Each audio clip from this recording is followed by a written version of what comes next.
Hi guys, welcome back to a new episode of Apps Academy.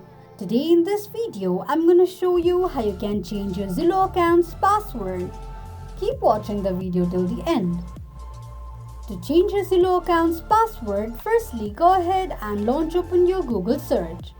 On the search box at the top, type in zillow.com and make a search. It will take you to the official page of your Zillow's account. Log into your account and it will take you to the home page of Zillow.